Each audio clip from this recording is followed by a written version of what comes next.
What is up, fight fans? You are locked into the Silly Gilly Goose MMA show, episode 14. It's just me, Connor, today. No Noah, no Mason. I know, we're all sad. I'm sad too. But we got the Sterling versus Zalal UFC Vegas 116 recap we're doing right now. With just me.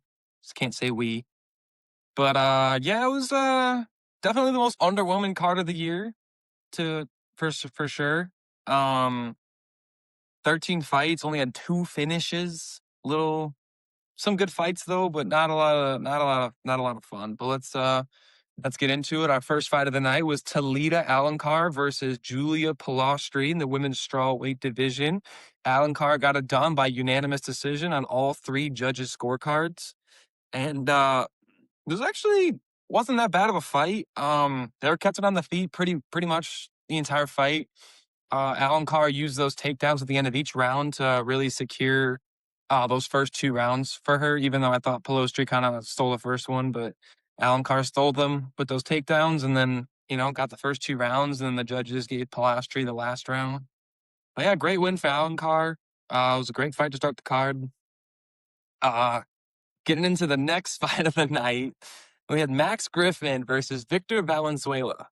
And if you remember, I don't know if you guys were watching the broadcast. Our thread got shown after the first round for this Max Griffin versus Valenzuela fight, and I run the thread's accounts, and I put in very close round, Valenzuela looking good in his debut, 10-9 Valenzuela, and they showed it on the broadcast. And Daniel Cormier had some words to say, as you've seen in the clip that we shared on our socials. And I don't know, I thought it was funny. It was a great shout out. Thank you, DC, for the shout out. And that was hilarious, but I was wrong. I'm sorry, I was wrong. Griffin did win the first round on all 3 judges' scorecards. So I'll eat that. You're right, DC. That was the only round I didn't know how to score. I'm sorry. But Valenzuela, man, looking great in his debut against a great veteran and Max Griffin. I thought Max Griffin did enough to win that second round with those takedowns. He's 4 for 9 on takedowns, but only a minute control time, so obviously didn't do much with the takedowns. But Max Griffin, man, looking great as usual, but Valenzuela, incredible debut. Can't wait to see more, especially in that really stacked welterweight division. Should be a lot of fun to see who he gets matched up with next. After that, we had Francis Marshall moving up to lightweight to take on Lucas Brennan, UFC newcomer. Francis Marshall, man, 30-27 on all judges' scorecards, unanimous decision win. He looked incredible. I mean, I know Lucas Brennan was making his UFC debut on short notice, but still, Francis Marshall was hurting him bad on the feet early. Stunned Brennan like a lot in that fight. Francis Marshall was able to get to his wrestling. Well, Brennan was initiating the grappling exchanges. Marshall was able to counter them beautifully, get him down, did a lot of work on the ground, was close to a few subs, didn't register any submission attempts, but he was close to some subs. But yeah, Marshall's boxing was looking great, hurting Brennan pretty much with like everything that he was landing. So yeah, shout out Francis Marshall, great win for him. Lightweight, be interesting to see who he gets paired up with next. He's a pretty solid fighter, and Ultimate Fighter came up through that, so be interesting to see. Our next fight of the night, the biggest upset of the year. Cody Durden gets it done by unanimous decision over Yafel Filho. 30-27 on 2 scorecards, 29-28 on the 3rd judges' scorecards. Cody Durden, 5 for 5 on takedowns with 5 minutes of control time. I mean, that was insane. I mean, the first round was so close, and the grappling exchanges were so technical, and it just seemed like Filho was just like a little tired and just didn't want to be in there. I mean, I don't blame him. That fight was added 10 days ago. So very, very short notice fight for these guys. A rematch, of course, where Filho subbed Durden. I think everybody was on Filho by sub, and obviously that didn't go his way. Durden was on point, man. The striking was there. Filho did not want to strike with Durden, and Durden was initiating the grappling exchanges, man. And he was 5 for 5 on takedowns. Shout out Cody Durden, dude. He's like plus 400, plus 450 dog. So I mean, incredible win for Cody Durden. Definitely saves his UFC career. That definitely would have that keeps him in there for at least another fight. This was at bantamweight because they have the short notice, but I don't know, man. Maybe bantamweight is the move for Cody Durden now. Maybe Cody Durden should take this as a sign to go up to 135 because his cardio looked great. We all know Cody Durden is the guy that's great in round one and then just, kind of gasses out a little bit. But you know, he phenomenal performance, Cody. Phenomenal performance. After that, we had our second women's fight of the night in the bantamweight division. We had Mayra Bueno Silva taking on Michelle Montague. I believe Bueno Silva was ranked. I forget what number. I'm sorry, guys. Actually, I'll check for you right now. She is ranked. She's ranked 12th, and Michelle Montague was not ranked. So Michelle Montague is going to get a number next to her name. Montague definitely crazy start. I mean, she got a takedown in the first 10 seconds and controlled Bueno Silva pretty much for the entire round, except for when Bueno Silva almost got off that armbar on her. That was pretty scary there for like a few seconds. But Monty dominates the first round. And then I wish Mason was here because we'd love to. Me and him would go crazy right now. Bueno Silva, man, low fight IQ hurts Montague badly. I mean, badly, guys. She is stunned. Montague's stunned up against the fence. Bueno Silva's landing big shots. Montague's just standing there smiling like, and then Bueno Silva's like, you know what? You're hurt bad. You know what? I'm gonna do you a favor. I'm just gonna shoot and she shoots a takedown. Shoot a takedown. Like, what are you doing? What are you doing? Oh my gosh! Like, what are you? Why? Just like 3 or 4 more of those, and the refs are stopping that fight. Just throw some elbows. This fight's over, bro. Michelle Montague has no KOs, and she's never been KO'd. 6-0 subs. Like, she has no hands. There's no hands in there. Why would you go to where she is her strongest? Michelle Montague had 10 minutes of control time in this fight off of two takedowns.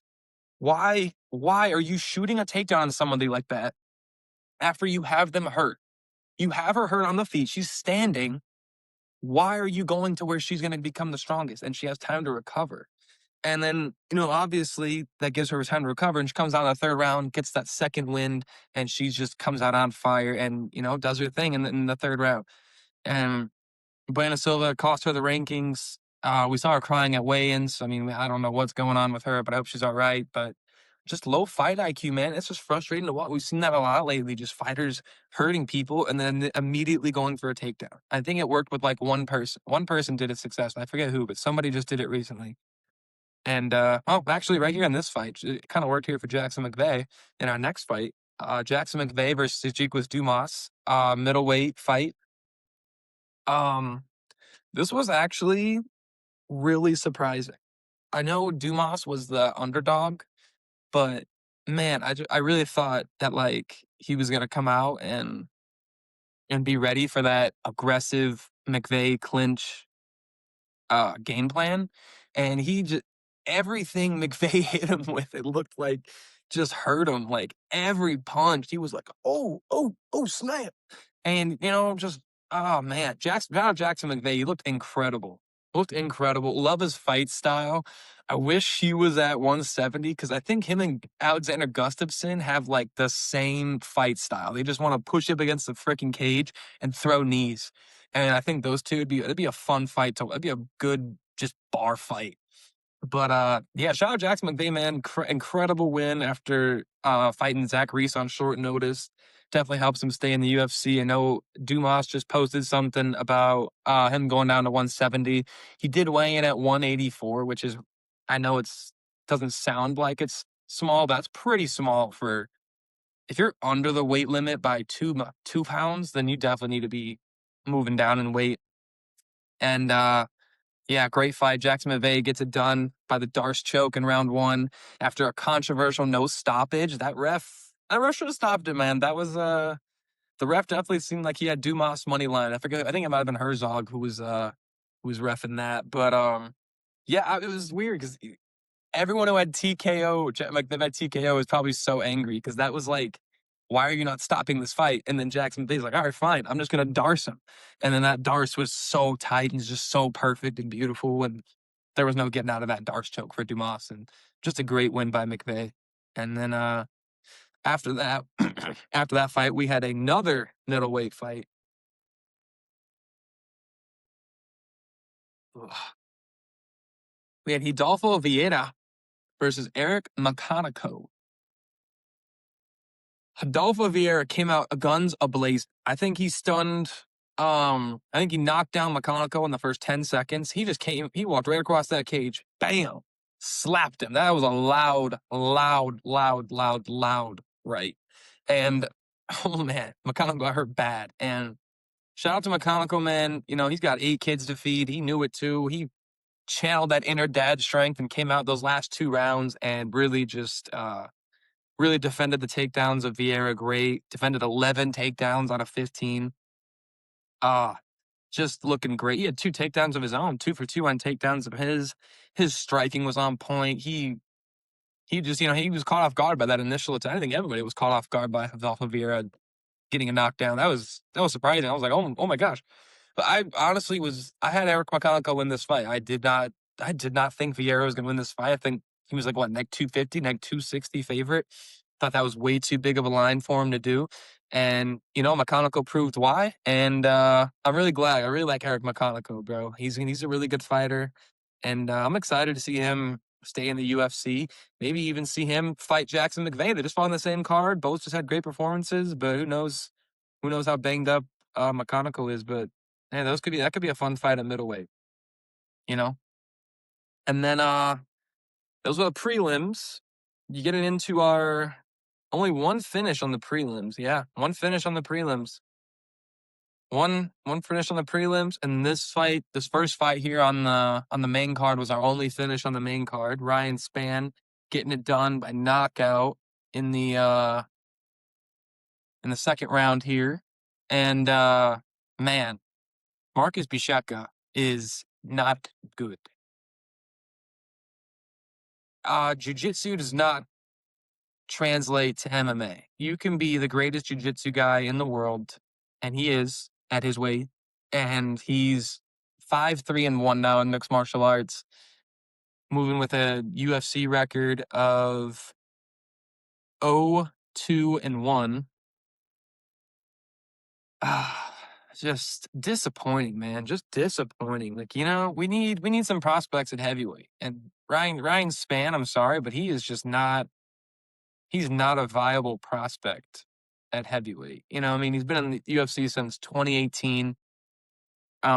He's already lost to all the big names. He already lost to Krylov, Anthony Smith. He lost to Guskov. He did beat Dominic Reyes. He's actually lost to Anthony Smith twice. Lost to Johnny Walker. He's lost to Waldo last year. I mean, this was Marcus's chance to prove it. And Ryan Spann, to his credit, was on point, bro. Ryan Spann looked great. That was the best I've ever seen Ryan Spann look in a fight. Great takedown defense. Marcus only landed 1 takedown on 7 attempts. And even when he did get that takedown, Ryan Spann was right back up. And Ryan Spann, that KO was insane. Like, Buchecha left his feet. He went flying, bro. And just awesome. Just great stuff, Ryan Spann. Shout out you, bro. I mean, hopefully he can turn it around. But I mean, he just got knocked out by Waldo last year, so I don't know. He's good. He beats the guys he's supposed to beat. Ryan Spann's solid, but he's not like considered a prospect anymore. So like this fight really did nothing for the heavyweight division. We just lost another heavyweight. We just found out another fraud heavyweight prospect. So shout out Ryan Spann, incredible knockout. Helped me win some money, so thank you. After that, our next fight on the main card, also starting off with a bang, like a lot of fight. This is the third fight of the night that had someone get dropped in the first 10 seconds. And Montague Jackson versus Raoni Barcelos. And Barcelos got it done, 29-28, split decision. 29-28 for Montague Jackson on one card as well. Montague Jackson getting the knockdown in the first, 20 seconds of the fight. So, yeah, that was crazy. And it was looking just like the Dumont Blackshear fight that he had. Excuse me. Excuse me again. And I was like, oh my gosh, wow, Montague Jackson's a real deal. And then And I was like, this is why Raoni Barcelos isn't ranked, because look at that. The UFC knows more than we do, but it turns out they don't. And Montel Jackson was it just like just like his Figgy fight, just getting able to just get clinched easily. And Barcelos was able to survive in the clinch, get those takedowns, 6 for 18 on takedowns, by the way.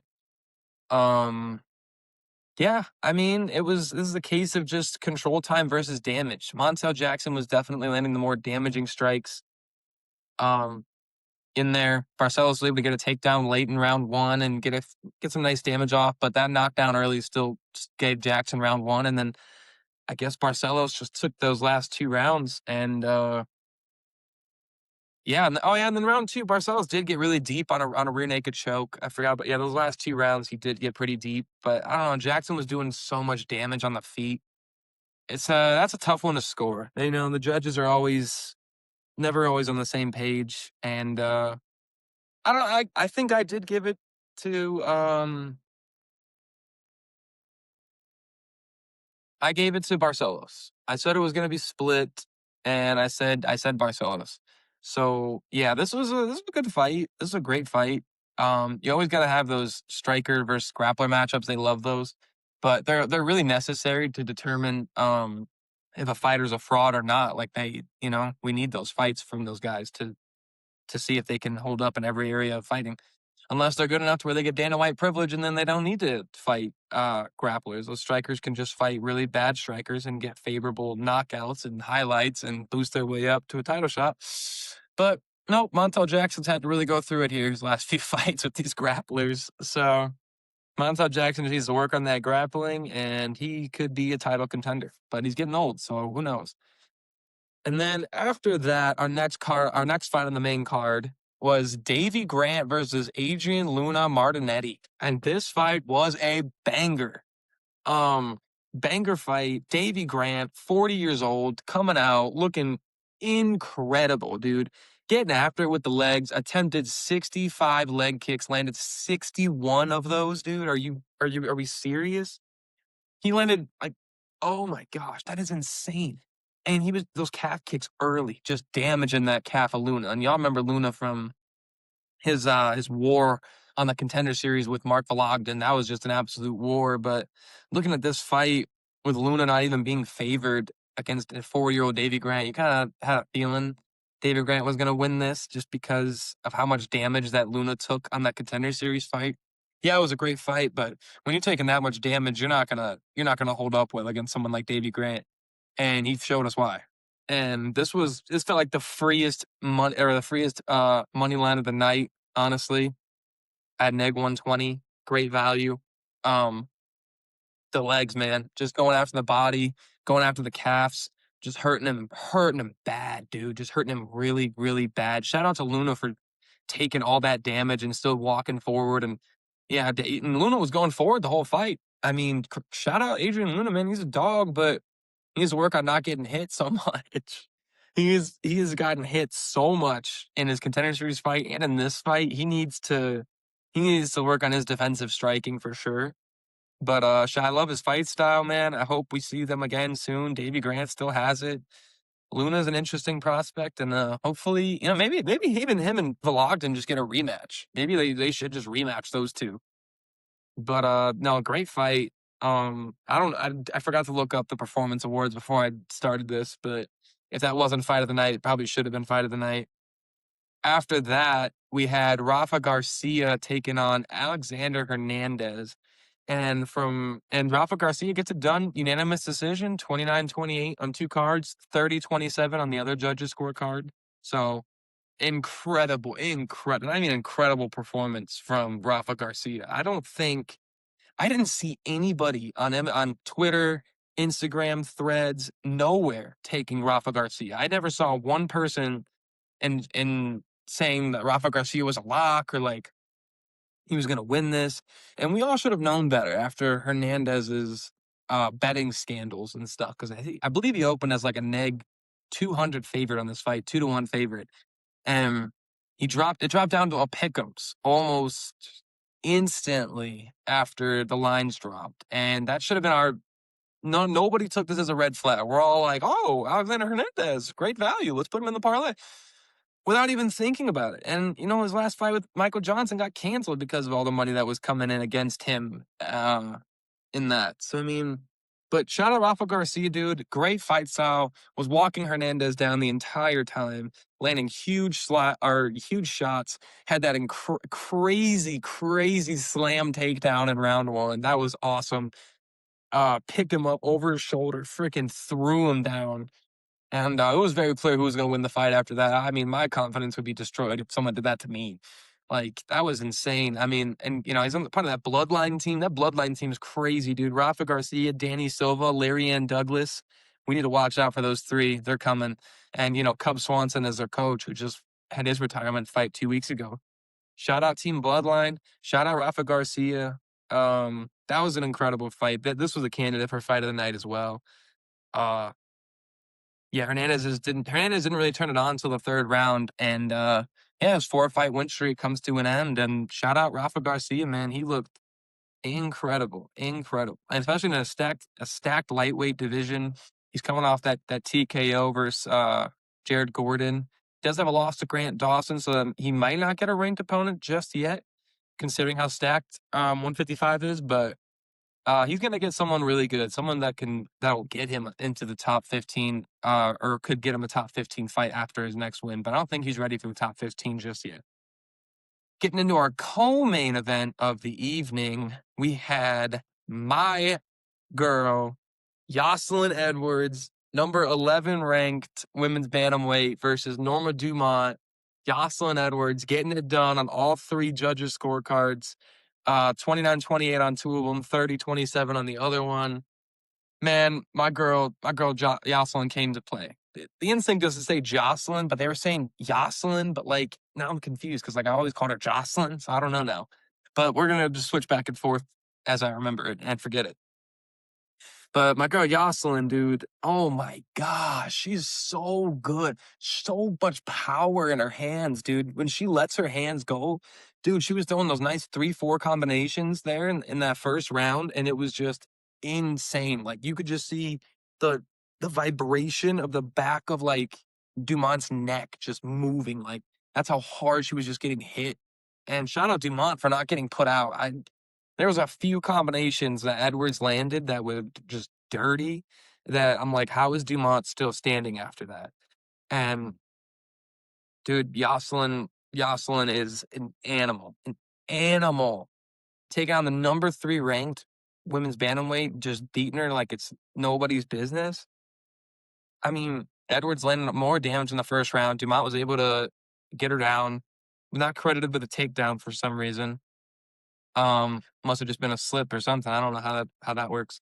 Someone explain that to me in the comments.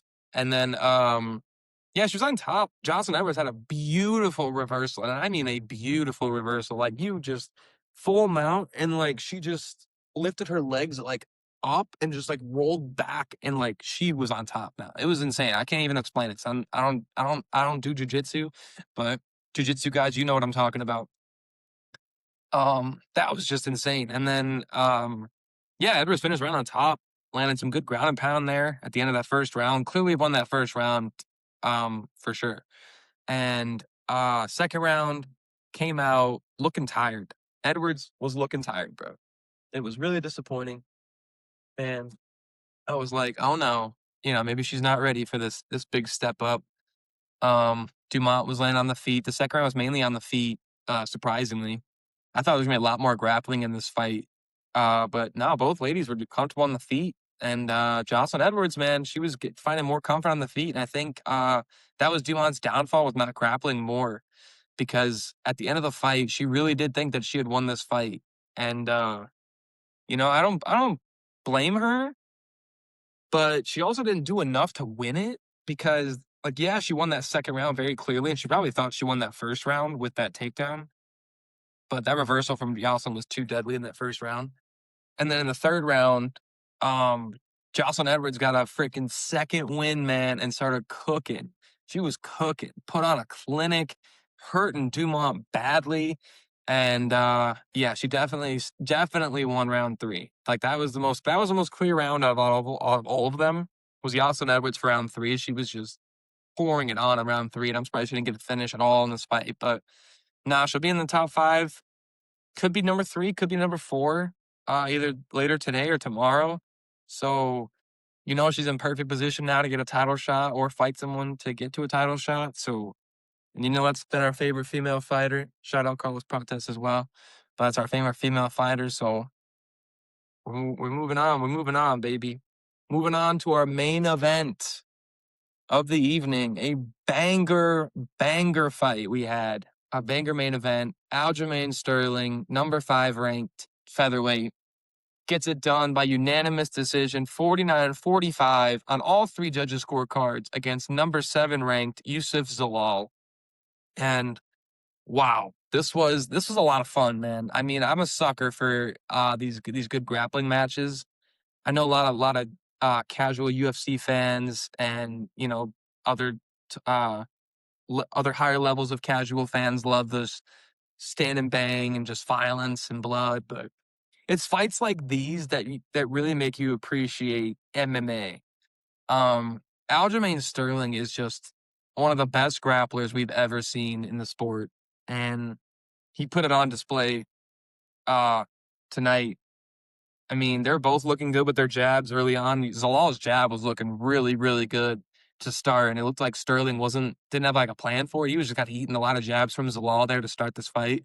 And yes, Sterling, one of the best fight IQs in the game, was able to, find the counter for that, got in close, and got that beautiful trip there towards the end of the first round, got on top, and, was able to get all that control time, got a 2 decent shots off.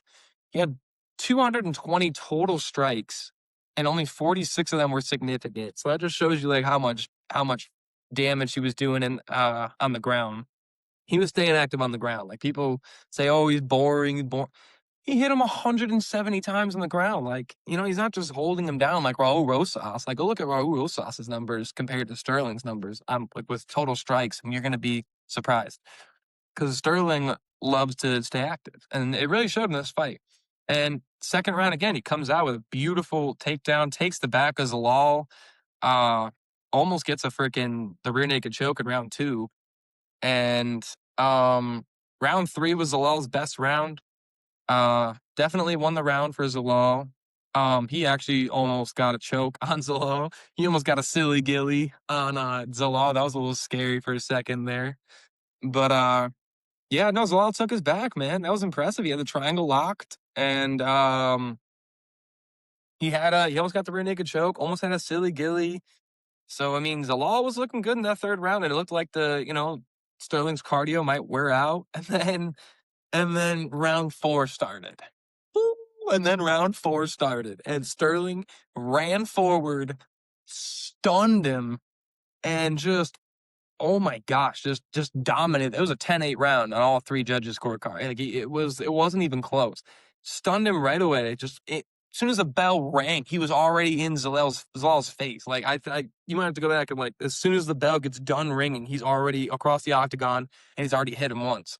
It was insane, and just destroys. Beats him up, triangle locked for most of the round.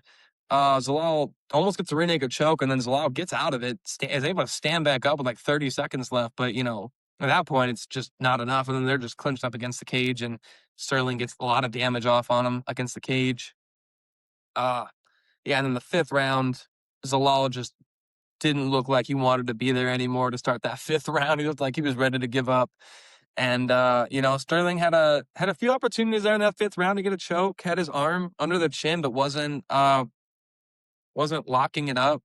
He wasn't locking it up. He just had the arm over here and he just was hitting.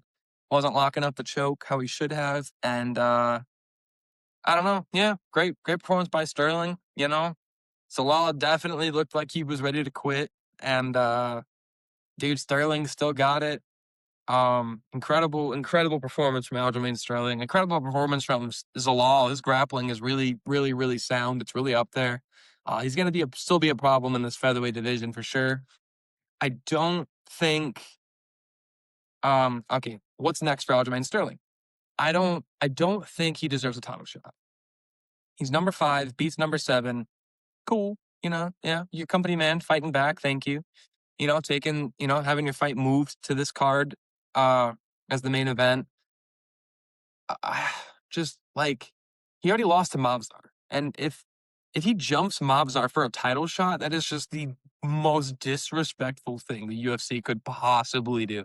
After Mobzar's already beaten Diego, and then Diego's gotten 2 title shots ever since Mobzar has been undefeated, and now if he beats Sterling and then Sterling gets a title shot before Mobzar, that would just be. If I was Mobzar, I would personally just leave the UFC after that. That's just crazy, crazy disrespect. But I think the smart thing to do, Mobzar versus Volk, have Sterling, if he's smart, he'll wait. Because he'll probably move up a spot in the rankings, because he's 5th. This one will probably move him up a spot since Yair's in front of him at 4, and Yair hasn't fought in over a year. So Sterling will definitely move up to 4. He could move up to 3 since Murphy just lost, because they have the new ranking system now. So Sterling could go to 3. Yair could go to 4 or 5, and then Murphy could go to 4 if they really wanted to. And yeah, if he's at 3, then they could easily just have him wait for the title shot versus Volk. But I really, really would like to see Mobzar versus Volk first. And if they don't want to do Mobzar versus Volk next, then I would just say Sterling versus Mobzar rematch, because there's no way Sterling gets it before Mobzar. Mobzar has to get it next, and I'll be a little upset if Sterling gets it. But Sterling versus Volk would be a banger fight. Don't get me wrong. Like, I do want to see that fight, but I just, there's certain people you gotta respect before you give it to just guys because they were champions in another division. He's beaten a half dead Brian Ortega, Calvin Cater, and now Yusuf Zalal, whose best win was a 40-year-old Josh Emmett. So I mean, we need to chill out here a little bit with this. I know we want to see it, but you got to earn it first. Just because you have name doesn't mean you automatically get things. And that's what the UFC needs to start understanding. Like, there's guys that are just way more deserving of fights than other guys, but it's just, some guys get more popular than other guys. And that's unfortunate. The business we're in. We're in the business of popularity and views and likes and clicks and who gets the most, attention, not who truly deserves the fight. But yeah, that's what I got for Sterling versus Zalal. We'll be back with our preview of UFC Perth. Carlos Prates versus Jack Della Maddalena. Jack Della Maddalena. I always say Dalla, but Jack Della Maddalena versus Carlos Prates in Perth. Our boy's gonna get the dub. You already know. But thank you for tuning into the Silly Gilly Goose MMA show. Please subscribe to us on YouTube. We just had 100 subscribers. We're at 103 subscribers now. We're almost at 100 followers on Threads. We're at 80 followers on Threads, so keep following us there. Follow us on Instagram. Yeah, thank you guys for watching, and peace out.